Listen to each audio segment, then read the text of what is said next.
Imagine shielding your hard-earned wealth from lawsuits, slashing your tax bill legally, and setting the stage for rapid global expansion, all without ever breaking a law. Sounds impossible? Stick around, because in today's video, I'm pulling back the curtain on offshore holding companies and showing you exactly how entrepreneurs around the world are doing it safely, efficiently, and transparently. Welcome to Mind and Money, the channel where we translate complex money-making strategies into step-by-step blueprints for go-getters like you. If you're new here, hit that subscribe button and tap the bell so you never miss a growth hack. In this deep dive, you'll learn 1. What an offshore holding company really is and why it isn't just for big corporations. 2. The 3 biggest benefits: asset protection, tax optimization, and global scalability. 3. A crystal clear roadmap: choosing a jurisdiction, setting up the entity, maintaining compliance. 4. Pitfalls to dodge, so you sleep easy knowing you're fully above board. By the end, you'll have a turnkey plan to get started and a community to guide you every step of the way. What is an offshore holding company? At its core, an offshore holding company is a legal entity established in a foreign jurisdiction. Unlike an operating company that manufactures products or sells services, a holding company's sole purpose is to own and manage assets. Think intellectual property, real estate, shares of subsidiaries, or royalties. Picture it as a protective umbrella. It doesn't get its hands dirty, but it shelters everything underneath. Why entrepreneurs are jumping on this strategy? 1. Asset protection. By segregating high-value assets into a separate legal structure, you insulate them from the day-to-day risks of your operating business, lawsuits, creditors, even political instability in your home country. 2. Tax efficiency. Many offshore jurisdictions impose zero or minimal corporate tax on passive income, dividends, royalties, interest, meaning you can legally defer or reduce your global tax liability. 3. Simplified global expansion. A single offshore holding company can own subsidiaries in multiple countries, centralizing your structure and taking advantage of double tax treaties to minimize withholding taxes on cross-border payments. Step-by-step setup blueprint. Step 1. Choose the right jurisdiction. Focus on stability, regulatory clarity, and treaty networks. Popular hubs include Singapore for its robust compliance, Luxembourg for its EU access, and the Cayman Islands for zero corporate tax on passive income. Avoid jurisdictions with reputational red flags or those on international blacklists. Step 2. Engage reputable service providers. Don't DIY this. Hire a licensed corporate services firm and an international tax attorney. They'll handle incorporation, nominee directors, registered office, and initial compliance filings, ensuring you tick every legal box. Step 3. Draft and file constitutive documents. Work with your attorney to prepare your memorandum and articles of association, shareholder agreements, and nominee director contracts. Make sure these documents reflect flexibility in ownership structure and clear rights for your beneficiaries. Step 4. Open a bank account. Offshore banks have rigorous KYC processes. Prepare corporate resolutions, due diligence packages, proof of beneficial ownership, and a clear business plan to satisfy their requirements. Expect minimum deposit thresholds, budget for them accordingly. Step 5. Establish substance and ongoing compliance. Economic substance rules are rising globally. Maintain a virtual or physical office, hold periodic board meetings even remotely, and document all decisions. File annual returns, financial statements, and any country-specific disclosure forms on time. Halfway through. If you're finding these insights valuable, tap that like button and let me know in the comments which step surprised you most. And stay tuned. Up next, I'll share the top 3 mistakes that can void your tax benefits and how to avoid them entirely. Let's go. Top pitfalls and how to sidestep them. 1. Over-aggressive tax structures. Thinking you can mask revenue or invent phantom expenses, authorities will spot it. Keep your structure conservative and support every deduction with real contracts and invoices. 2. Choosing the cheapest provider. A rock-bottom incorporation fee often means hidden costs later, missed filings, paper-thin substance, or even a dissolution notice. Invest in quality service up front. 3. Neglecting home country reporting. Many governments require disclosure of foreign entities, e.g., FATCA in the U.S., CBC in the EU. Missing deadlines can trigger hefty penalties and undermine your entire strategy. Best practices for ironclad compliance.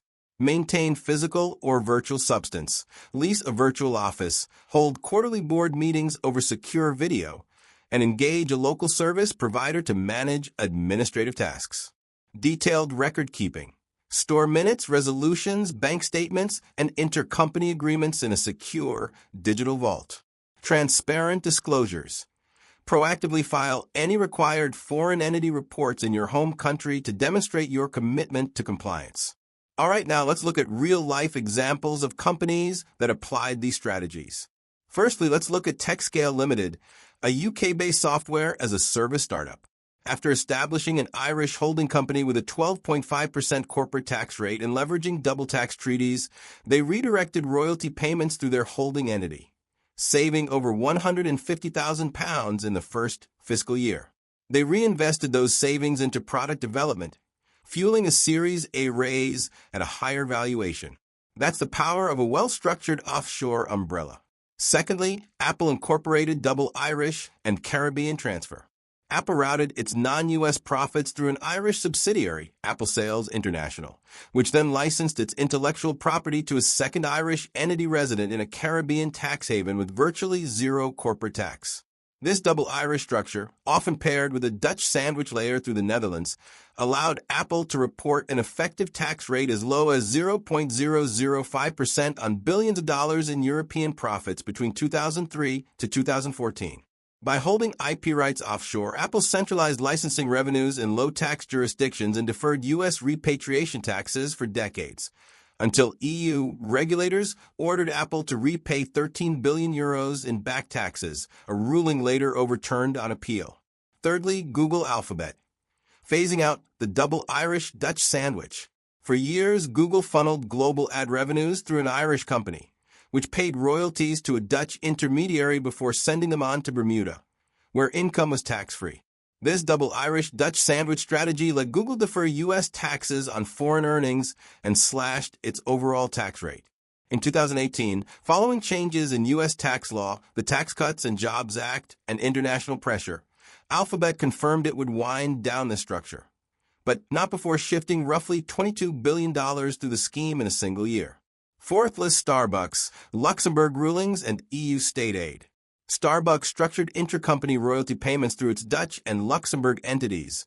Booking European revenues in Luxembourg, where negotiated tax rulings slashed its effective rate to around 2%. By licensing trademarks and coffee blend IP to its operating subsidiaries via a Luxembourg holding, Starbucks funneled profits into a low-tax regime. In 2015, the European Commission deemed these arrangements illegal state aid, ordering Luxembourg to recover up to 30 million euros, highlighting how tailored tax agreements can confer undue advantages. Fifth, on the list, Amazon. Luxembourg profit shifting.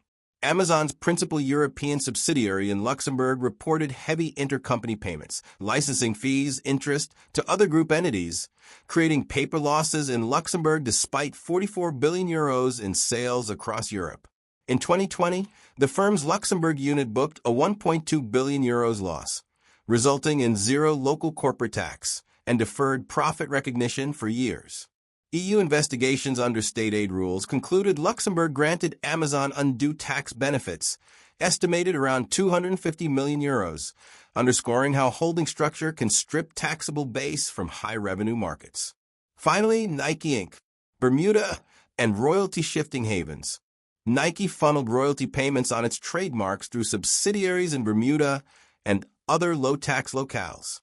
By assigning IP ownership to an offshore holding company, Nike rerouted licensing fees from its U.S. and European operations into zero-tax jurisdictions. Between 2008 to 2016, these maneuvers helped Nike lower its effective global tax rate from around 35% to just 13%. Saving an estimated $4.1 billion in U.S. taxes alone. Paradise Papers documents later detailed how Nike's offshore chain moved $12.2 billion of profits offshore, deferring billions in repatriation taxes. Each of these cases demonstrates the power and scrutiny of offshore holding companies in modern corporate tax planning. While the structures can yield significant savings and asset protection benefits, they also attract regulatory attention, making robust compliance and clear economic substance essential. You don't need a Fortune 500 budget to tap into these strategies. With careful planning, the right professional partners, and transparent practices, entrepreneurs of any size can achieve meaningful tax efficiencies and protect their assets from unexpected risks. Picture what you could do with those extra savings, whether it's hiring talent, expanding into new markets, or simply giving yourself a pay raise. If you're ready to explore offshore holding companies or have questions about your unique situation, drop a comment below. I will read every single one. Smash that like and subscribe button for more advanced finance strategies every week, and share this video with a fellow founder who needs to see it. Let's build a transparent, educated community that lifts each other up. Thanks for watching, and here's to legally keeping more of what you earn.